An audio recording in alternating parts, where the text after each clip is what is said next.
here we are, another week, another set of podcasts that we're getting ready to roll out to talk about all kinds of different things this week.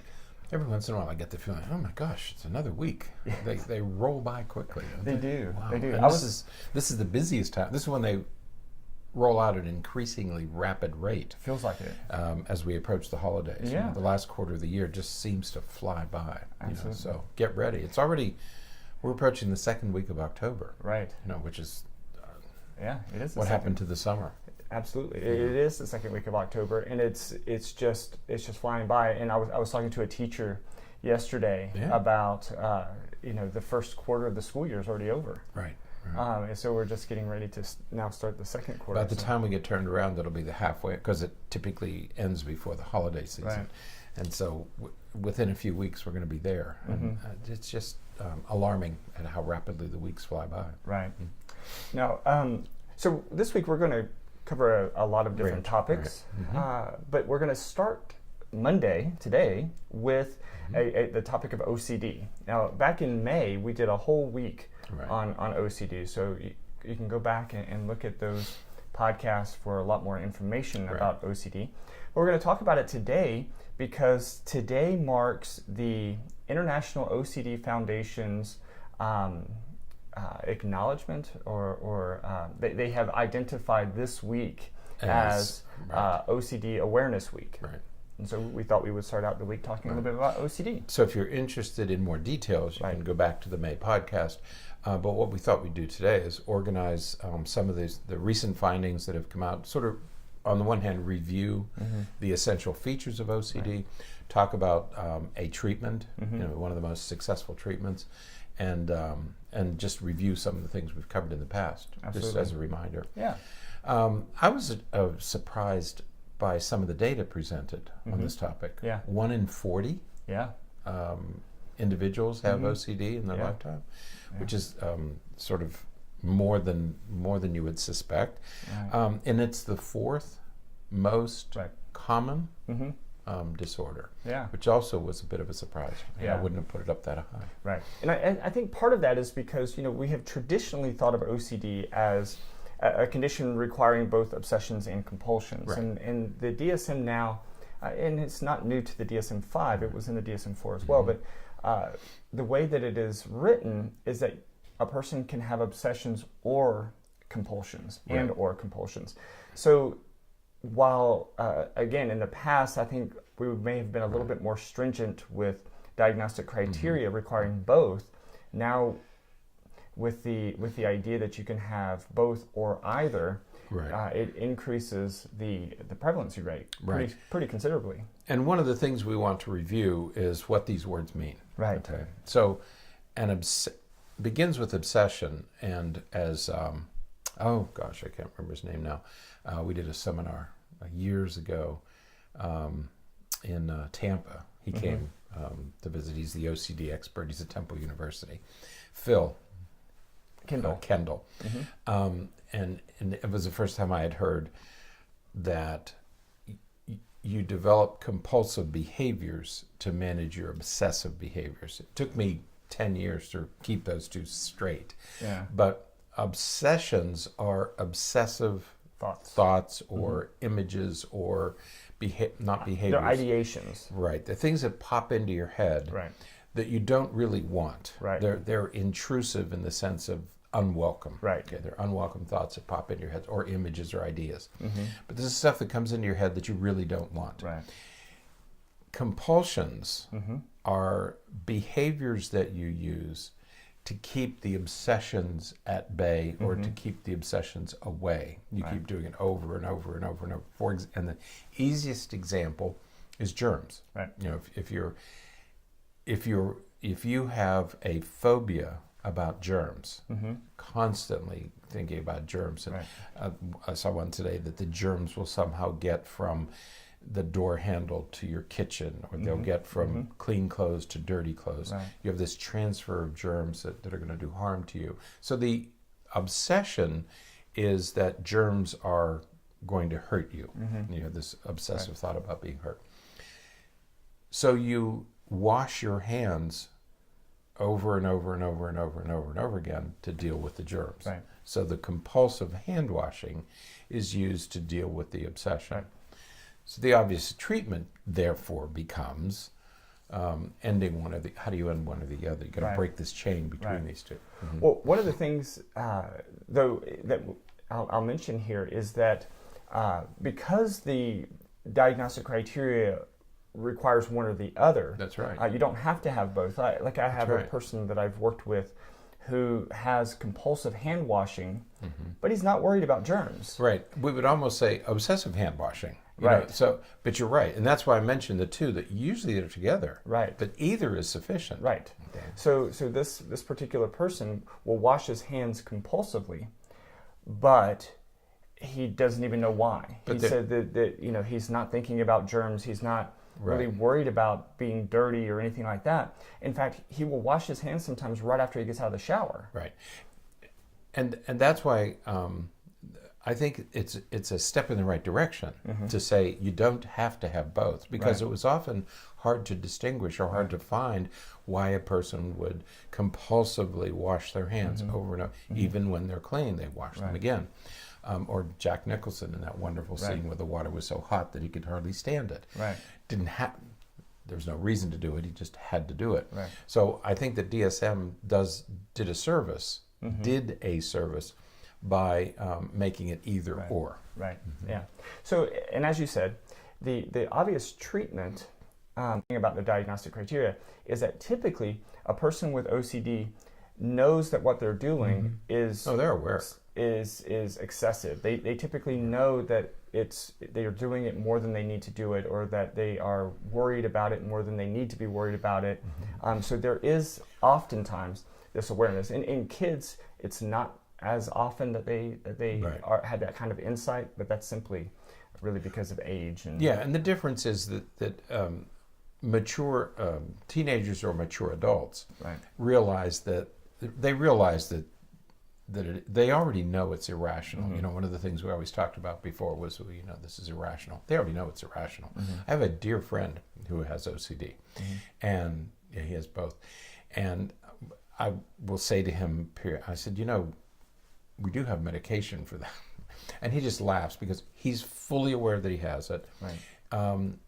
It's impairing to a lot of other people because he kind of imposes Right. things on you. Right. But it's not. He doesn't see it as impairing. And Right. I mean, he works and has relationships and does things, but he has this little friend, these little obsessions and compulsive behaviors that he does to sort of manage his life. It works for him. He could never be married or be a Right. parent. Young children, on the other hand, don't realize because Right. it doesn't impair them. I mean, they Right. can still go to school and play sports and do the Right. things that they're doing because they don't have to maintain a Right. job and a family. Or even if it does impair them because they can't, for whatever reason, Right. they don't necessarily have the insight, because the OCD symptoms can show up as early as 7 or 8 could years be old. young, sure. So it's a little bit different with kids, but as you said, the primary treatment is to try to interrupt that cycle Right. in some way. And there is a cognitive behavioral type of approach called exposure and response prevention, ERP. Right. And ERP therapy has been shown to be very effective Right. for people with OCD when it's done adequately. Right. What happens with OCD is this tape sort of replays over and over and over in your head, and the things that you obsess over become important. One of the important things, I think, in part of any treatment, is you don't want people to fight against it too hard, because it just it burrows down and gets even deeper in their brains. There's a part of your brain that is overactive. That worry circuit, they call it the worry circuit, becomes overactive in a person's brain. We all have one, but in people with OCD, it becomes overactive, and it becomes continuous. There's like this loop that keeps playing in your brain, and so what you want to do, what you don't want to do, is keep the person so aware of it. And, well, you have to stop doing it. You have to stop doing it. You have to stop doing it. Well, in your effort to stop doing it, you're actually thinking about it more. Right. What you want to do is you want to decrease its value. Right. You want to decrease its impact. Right. And the way to do that is through this, what they call ERP therapy, exposure response, and prevention therapy. Yeah. So, yeah. Just a very quick example of this is a kid that I worked with. He was a teenager. He was a teenager at the time. I think he's an adult now. Right. But he had OCD as it relates to orderliness in his room, and so he needed everything in his room to be arranged and put in very specific places. And the big problem was that he had a younger brother who relished the idea of coming in and just kind of moving things and messing with things, and it would really distress this patient, such that he would, if the brother came in and just moved something, he would spend the next 3 hours just reorganizing everything, even things that the brother didn't touch. He would spend 3 hours reorganizing things. And so using an ERP type of method, what we did was I had him sit on the edge of his bed and just kind of shift something a little bit out of place. Nothing significant, nothing drastic, but just shifted a little bit out of place. All the while, engaging in some stress management, deep breathing and that kind of thing. And for him to sit there with that item out of place until he began to feel the distress. Right. And then every day just kind of extend that time a little bit more, a little bit more, a little bit more. By the time it started getting, distressful, go ahead and move it back really quick and then get out of the room and go do something. And all the other time, if he needs to rearrange things, go ahead. Because again, as you said, you don't want them fighting it too much because that can be problematic. So, but within a couple of weeks of doing this, he was finding significant relief in his symptoms. He was able to manage these stressors a lot more, and to the point where he came in for a session and he was very happy to report that he didn't make his bed that morning. So he was able to not obsess over it so much that he had to perform the behavior. And there are two important points in that treatment scenario. One is that you began small. You began with something he could tolerate. The worst thing that could have happened was for you to go in and completely disrupt his entire room. That would have been so overwhelming, and you used the word distress. That would have been so distressing to him that it would have fallen apart. Okay, so when you're dealing with somebody with obsessive compulsive disorder, start with the easy stuff. Okay, something really, really easy that they can tolerate for a few minutes, because what you want to do is you want them to get used to the idea that they can tolerate it. Okay, the second thing is that I've forgotten. The second thing. Well, I don't know what the second thing was. I'm going to remember it in a second.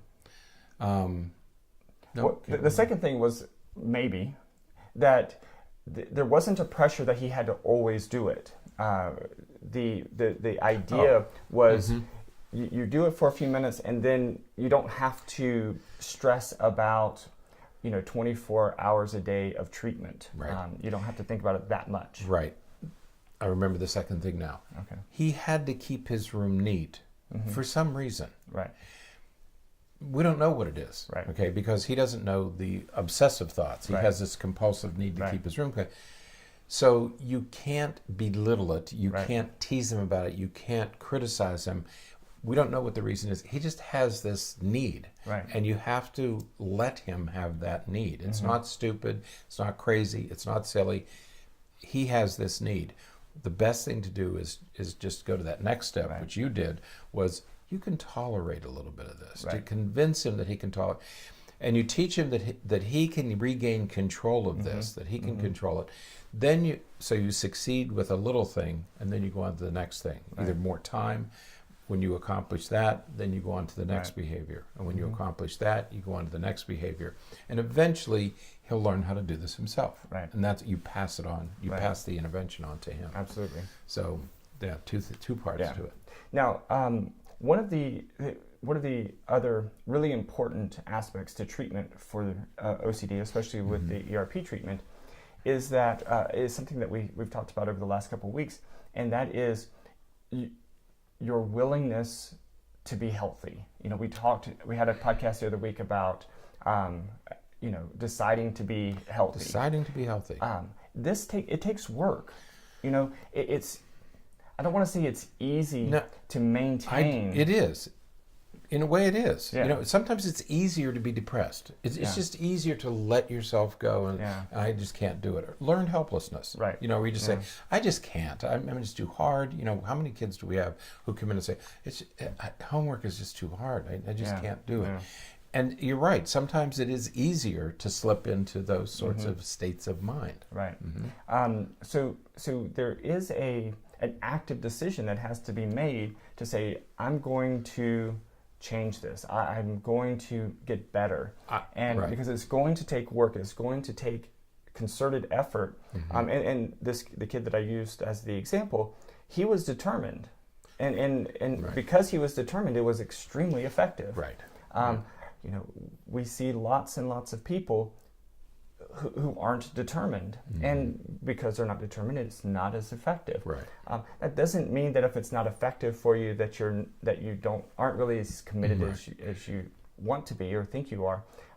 It's just that is a major aspect of it.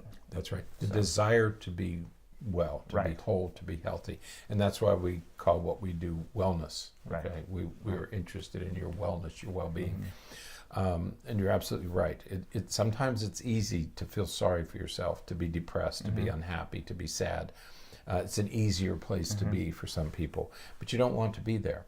Right. And whomever you're working with as a patient or as a client must be involved in the therapy. This isn't something you can do to people. This is like education. You can't give somebody. It's something. Learning is something that a person has to do. Right. You have to want to learn. You have to be able to do the work. Well, medication is the good example, right? A lot of people fall back to medication because it's passive. You don't really have to do anything for the medication to work. And you just feel have better. to take it, right? And you might feel better. So this type of therapy does require a lot of work.